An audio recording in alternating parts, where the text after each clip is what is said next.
Europe 1 Soir Week-end. 19h, 21h, Pascal de la Tour du Pin. Et nous sommes toujours avec Philippe Guibert, Jules Torres dans ce studio. Juste peut-être un mot sur ce qu'a dit Estelle Youssouffa. C'était quand même très fort, députée Lyotte de Mayotte. Elle était à Mayotte, elle a tout perdu elle aussi, c'est ce qu'elle explique.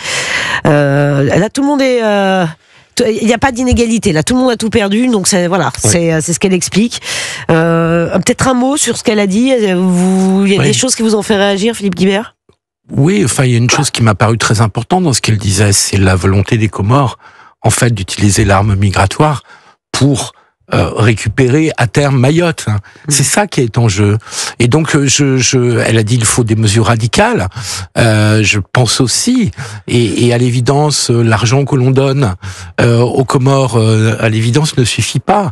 Et donc, la question est de savoir quelles mesures radicales un gouvernement, quel qu'il soit, peut prendre pour éviter ce chantage à l'arme migratoire qui est permanent et qui vise à faire de Mayotte, à rattacher Mayotte aux Comores.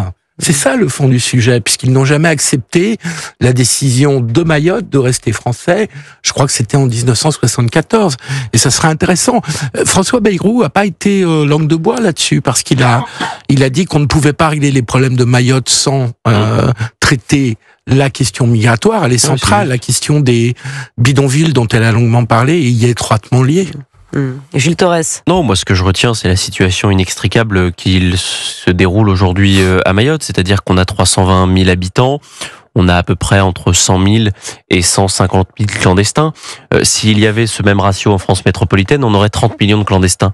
Je ne sais pas si on se rend compte de la situation qui est celle de Mayotte, sauf que le problème, c'est qu'aujourd'hui, on n'est pas du tout sur le temps de l'expulsion, parce que, en effet, vous l'avez dit, tout le monde a subi la même chose, que ce soit des citoyens français, des citoyens étrangers ou même des clandestins. Et donc, la période, elle est à la reconstruction et pour tout le monde. Et le problème, c'est qu'avec cette situation très conflictuelle avec les Comores, à qui, je le rappelle, on donne des dizaines et des dizaines de millions d'euros, et qui nous rappellent des débats qu'on a, par exemple, avec l'Algérie, c'est-à-dire que c'est des pays qu'on abreuve de millions d'euros, des dizaines de millions d'euros. Si, Philippe, c'est des dizaines de millions d'euros, voire des centaines de millions d'euros. Et on voit bien que ça ne suit pas de l'autre côté.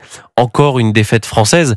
Et je crains malheureusement qu'on soit obligé de plier, parce que la dignité humaine que nous impose notre grandeur française, eh bien, elle est au-delà des considérations politiques de ce que peut, en tout cas, vouloir un pays comme les Comores. C'est-à-dire que moi, honnêtement, il y a cette question des bidonvilles en ce moment.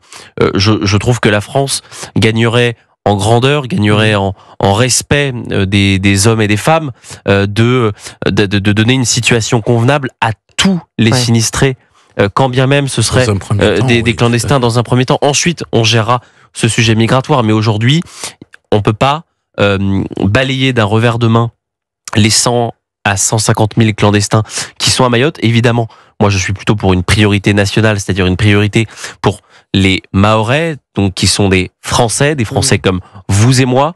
Mais aujourd'hui, il y a tous les sinistrés sur le plan humanitaire. On peut pas faire de distinction.